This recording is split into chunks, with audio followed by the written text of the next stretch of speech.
Olá, boa noite. O UND de hoje fala sobre política e eu converso com o vereador de Itanhaém, Peterson Gonzaga Dias, do DEM. Tudo bem, vereador? Seja bem-vindo. Tudo bem, Roberta. Obrigado pelo convite. Estamos à disposição para esclarecermos as coisas da cidade e da região. Falar sobre política, então não tem como ser diferente, né, vereador? A sua experiência de governo frente à Secretaria de Administração ajudou no seu amadurecimento político? Como é que o senhor viu essa sua gestão? Sem dúvida, né? Quando a gente lida com pessoas, e principalmente na área política, que eu costumo dizer que o gestor, tanto o prefeito como o secretário, do modo geral, para fazer uma boa gestão, primeiro tem que gostar das pessoas. Quando a gente gosta das pessoas, a tendência é que a gente faça uma boa gestão. E isso aconteceu comigo e eu já vinha numa sequência, né, Roberto? Eu fui diretor da Procuradoria Fiscal da Prefeitura, fui superintendente do Instituto de Previdência da Prefeitura por 4 anos e meio e aí assumindo a pasta na Secretaria. Então eu já vinha acostumado com essa relação entre administração e servidor. Agora, falando nessa questão do servidor, os funcionários públicos reconhecem muito o seu trabalho. Eu gostaria que o senhor falasse um pouquinho sobre o programa Pró-Servidor. O que foi? Primeiro, agradecer aos servidores, né, por esse carinho com a gente. Eu, quando assumi a Secretaria de Administração, ficava com a porta literalmente aberta mesmo, né? Atendia todos de uma maneira, tentando ajudar as pessoas, tentando de alguma maneira solucionar os problemas do cotidiano. E tivemos a oportunidade, a convite do prefeito, do meu amigo, o prefeito Marco Aurélio, de fazer parte da administração nessa secretaria, nessa pasta. E aí conseguimos, de alguma maneira, alavancar algumas coisas que há muito tempo o servidor não conseguia. No caso, o plano de carreira, que a gente sabe que não é o ideal, mas é algo que já foi dado um pontapé inicial. Dentro desse programa para os servidores, de o plano de carreira, o aumento da licença maternidade, né, que eram 120 dias para 180 dias. Nós transformamos o vale transporte, né? Faz um tempo já, a cabeça às vezes a gente tem que procurar na mente, né? Mas o vale transporte nós transformamos em um pagamento em pecúnia, para que o servidor tivesse a opção, ou se pegaria uma bicicleta, ou um veículo para ir trabalhar, ou então o próprio transporte, né? Também foi um ganho. Nós instituímos o auxílio alimentação. Naquele momento, nós não dispunhamos de um valor muito grande para fazer isso. Então, nós sentamos com o prefeito, conversamos, entendemos a necessidade do servidor ter aquele benefício, e estipulamos um teto. Se eu não me engano, à época foram R$ 1.350 de teto, e quem tinha os seus vencimentos até esse limite recebia um auxílio, né?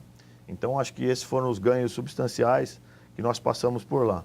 Já voltando um pouquinho, e se você me permite, como superintendente do Instituto de Previdência, que ficamos 4 anos e meio lá à frente dessa pasta importante para o servidor, nós fizemos alguns avanços. Pegamos o Instituto com 14 milhões, entregamos com 50. Né? Pegamos o Instituto com alguns problemas jurídicos e resolvemos. Fizemos as eleições para os conselhos, que eram necessários. Né? Era uma reivindicação de um apontamento até do Ministério Público e do Tribunal de Contas. Né? Fizemos a devolução para cada servidor do desconto a maior que estavam sendo feitos pelas incidências, né? Por exemplo, não existe incidência, desconto previdenciário em hora extra, por exemplo. Então, nós pegamos tudo isso, voltamos no tempo e fizemos e devolvemos para o servidor todo esse valor corrigido. Esses são alguns atos do passado, né, Peterson? Agora eu gostaria de falar um pouquinho sobre o futuro. Você mencionou que você é amigo do prefeito hoje, atualmente é líder do governo, Marco Aurélio. Essa condição te credenciou para colocar o seu nome à disposição do grupo político agora para 2020? Sem dúvida, né? Eu acho que na vida, Roberta, a gente tem que evoluir. Temos que crescer, claro que entendendo a sistemática do momento, sabendo das nossas condições, mas a gente tem que crescer e evoluir. Então, naquele momento que eu fui convidado a ser candidato a vereador, eu abri mão de algumas coisas para sair candidato, inclusive de muitas incorporações que eu teria como funcionário, como secretário.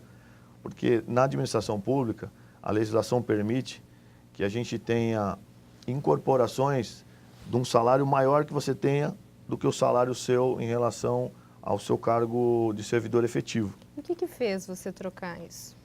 A vontade de ajudar. Eu acho que... É a mesma vontade que está te impulsionando agora para tentar Olha, um Roberta, cargo executivo? eu sou uma pessoa de muita fé, sabe? Eu acho que Deus tem um propósito para cada um de nós. E uma cruz que cada um tem que carregar, né? A gente fala assim. Mas eu entendo que foi um chamamento, vou dizer isso, um chamamento. Então, tudo começou a contribuir para que as coisas acontecessem. Existe alguma chance, Peterson, do senhor abortar esse processo de prefeitura de 2020 e voltar para o Legislativo, tentando novamente ser vereador? Não, não. Eu não retorno mais para a Câmara Municipal, esse assunto já está definido. Nós fazemos parte de um grupo político, de um grupo que vem ajudando a cidade a crescer. Né? Eu me Há sinto, 16 anos já, né? E eu me sinto muito à vontade em falar em relação a isso. Eu acho que as experiências são necessárias. Eu já tive a experiência administrativa, que nem você colocou aí. Agora estou tendo uma experiência legislativa. Eu acho que isso tudo me completa para que eu dê um passo maior, que é em relação ao executivo. Então, em relação a retorno para o legislativo, hoje não há viabilidade disso. E o senhor aceitaria ser o vice do atual vice, Thiago Cervantes, já que ele já se posicionou também como pré-candidato? Existe essa possibilidade? Olha, a política é dinâmica, né? A gente sabe que tudo pode acontecer. Desistências, outros nomes aparecerem. Hoje, dentro do grupo político que a gente se encontra, existem os nossos 2 nomes, né? Respeito a candidatura dele, já tive uma conversa com ele em relação a isso, ele respeita a minha, e nós estamos trabalhando dentro de um critério de avaliação que será definido futuramente. Então, nessa composição geral, se o nome dele for realmente o nome que estiver mais forte para a candidatura, eu aceitaria. Mas a recíproca também é verdadeira. Da mesma maneira, ele teria que aceitar se eu também for o nome do atual governo para a candidatura de 2020. E essa conversa vocês já tiveram? Já tivemos. Então, foram estabelecidos critérios para que isso não cause transtorno a ninguém e, principalmente, não surta um efeito negativo dentro do grupo. Então, é por isso que nós estamos enfatizando o trabalho, estamos trabalhando para que as coisas aconteçam da maneira que a gente entende que seja melhor. Para a gente fechar esse bloco, vereador, como é que o senhor avalia a atual gestão? Olha, não dá para dizer especificamente sobre gestão sem falar de uma situação que gira em torno disso, que é a nossa situação do país, a situação econômica, a situação de mudança de governo, brusca de governo Dilma, o governo Temer e agora o governo Bolsonaro, né? Eu entendo que a administração pública ela tem suas limitações, no caso municipal, tem suas deficiências e, principalmente, uma coisa que atinge a todos nós, receita. Esse é o grande problema da administração municipal, principalmente. É dos últimos anos em todos os municípios, né? Em todos os municípios. Alguns acabam sobrevivendo um pouco mais porque foi plantado alguma coisa no passado e hoje o gestor colhe, e outras cidades menos porque não foram plantadas algumas coisas. Então, a administração pública municipal hoje está avançando, continua avançando. Nós vamos tratar temas importantes como verticalização, que vai trazer recursos, vai dar oportunidade de emprego, principalmente para a iniciativa privada, né? Construção civil, zona empresarial que está sendo criada. Então, assim, de um modo geral, o prefeito e os vereadores, eles têm que olhar para o futuro. A gente viver o presente, mas olhando para o futuro. Porque se nada for plantado agora, ninguém tem o que colher lá na frente, né, Roberto? Então, eu acho que esse é um entrave e a gente tem que tratar isso com muita responsabilidade. Ok. A gente vai para um rápido intervalo e daqui a pouco a gente continua a falar sobre Itanhaém. Nós voltamos já já. O ND está de volta e o nosso assunto de hoje é a cidade de Itanhaém e eu converso com o vereador Peterson Gonzaga Dias, do DEM. Vereador, falar um pouquinho sobre a sua atual função, então, que é de vereador. Quais os projetos da sua autoria foram debatidos e já aprovados?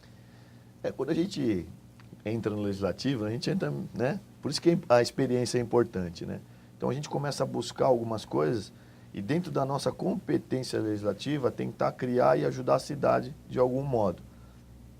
Acho que um dos primeiros projetos que eu criei, né, foi o do o ponto nos ônibus, como é que é? O botão do pânico. Esse foi um projeto, um bom projeto que o executivo sancionou e está para ser implantado também. Como né? é que funciona? É para assaltos, né? Então, cada ônibus tem um GPS e uma ligação desse botão com a parte administrativa da empresa. Aciona e aí dispara, diretamente. isso dispara dizendo, e também na parte de cima do ônibus, né? Dizendo, estamos sendo assaltados, SOS. Então, porque era uma tônica. Agora deu uma parada, mas naquele momento estavam acontecendo muitos assaltos nos ônibus coletivos. E a gente precisava fazer alguma coisa. Então, Forma de surgiu essa segurança. ideia.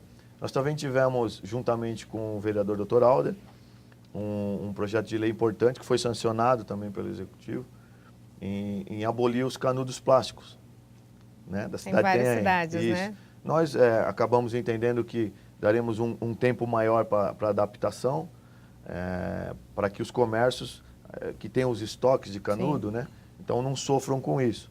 Então, demos 360 dias de adaptação. Então, A alternativa seria o canudo de papel? o pano de papel, o biodegradável, canudo de... Eu cheguei a experimentar até um canudo De inox? Não, de macarrão. De macarrão? De macarrão, você acredita? E é verdade, E existe. vem com gosto?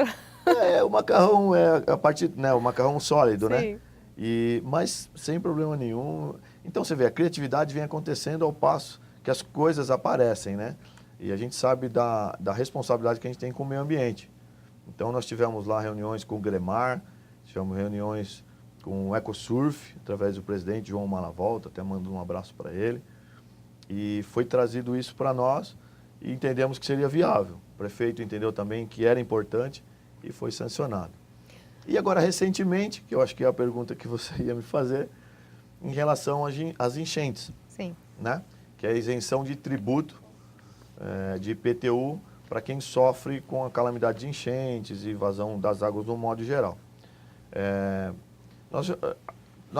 Nosso grupo de estudo, né, do meu gabinete, a gente já vinha tentando achar uma maneira de fazer esse tipo de projeto de lei. Não é fácil, porque muitos falam que é um vício de iniciativa, que a competência não é da Câmara e sim do Executivo, mas nós achamos elementos suficientes para fazer a propositura.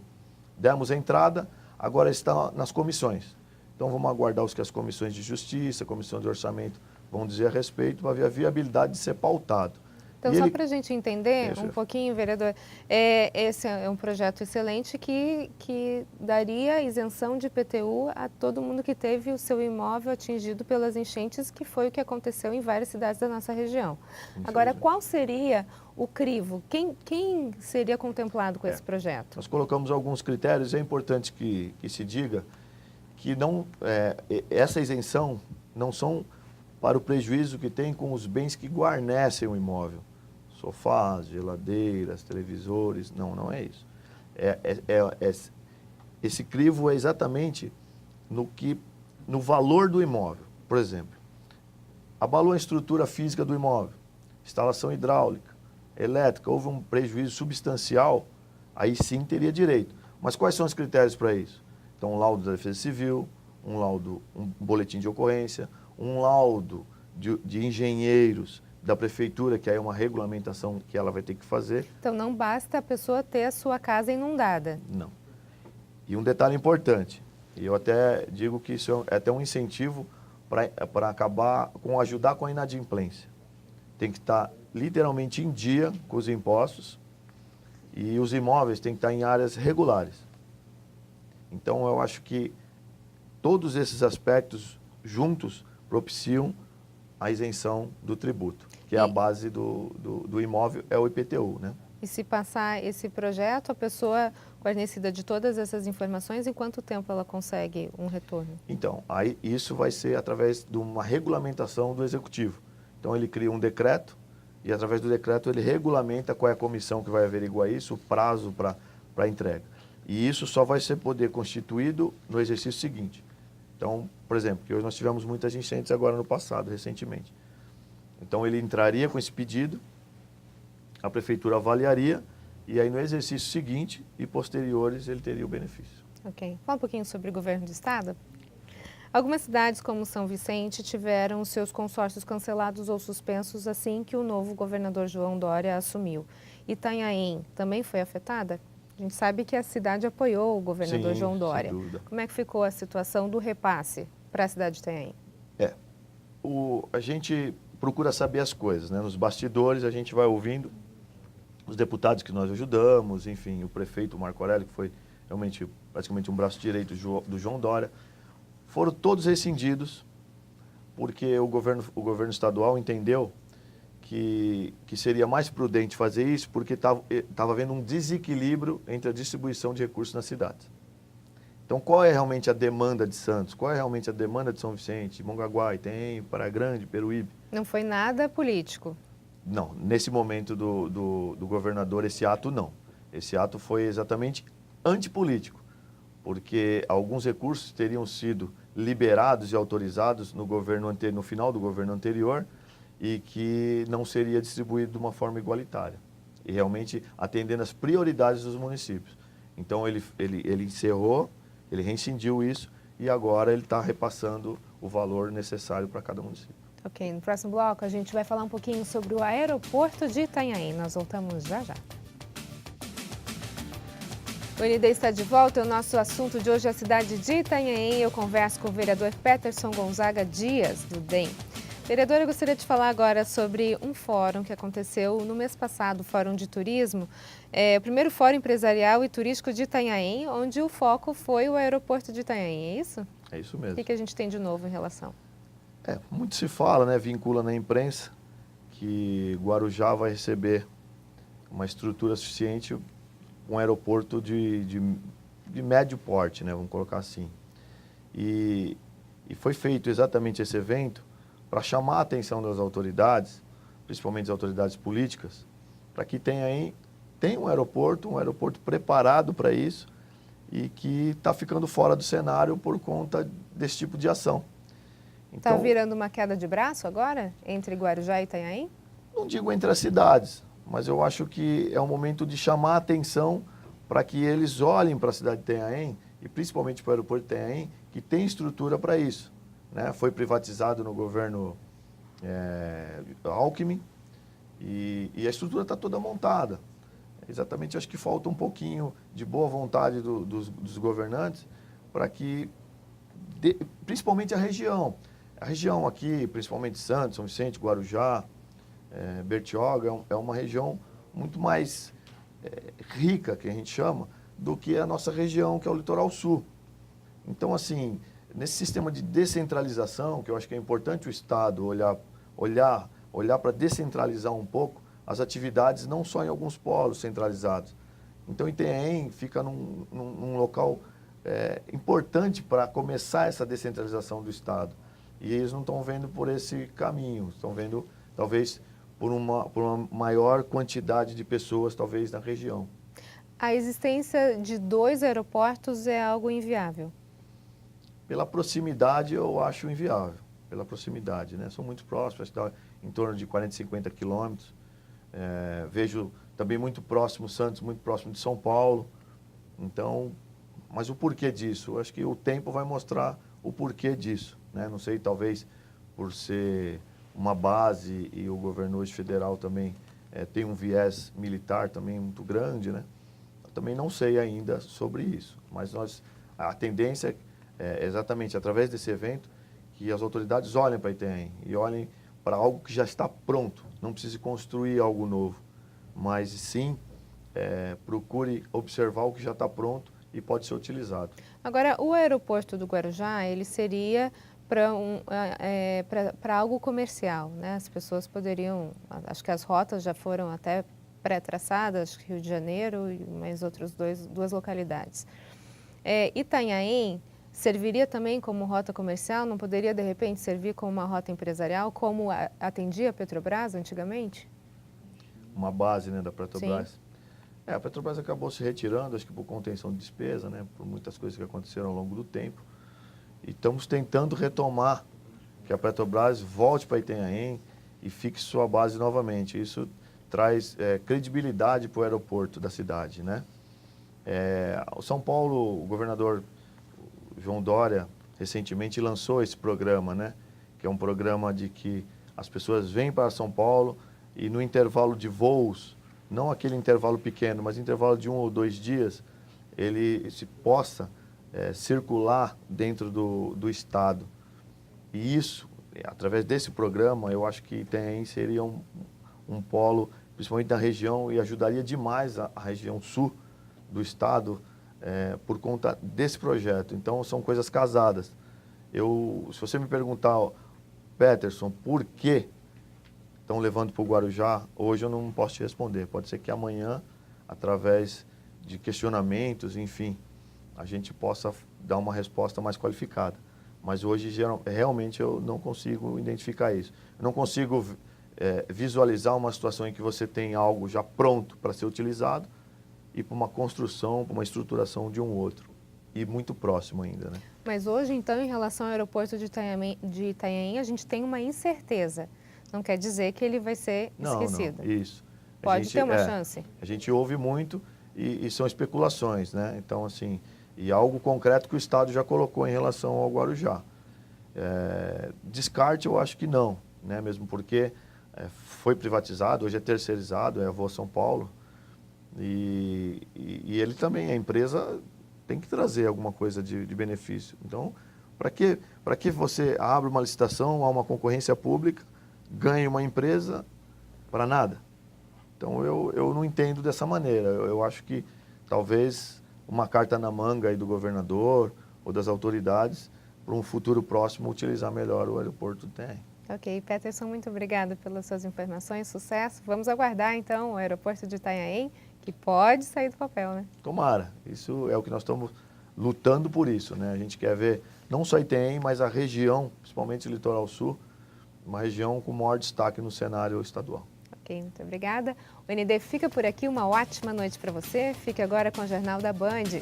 A gente se vê.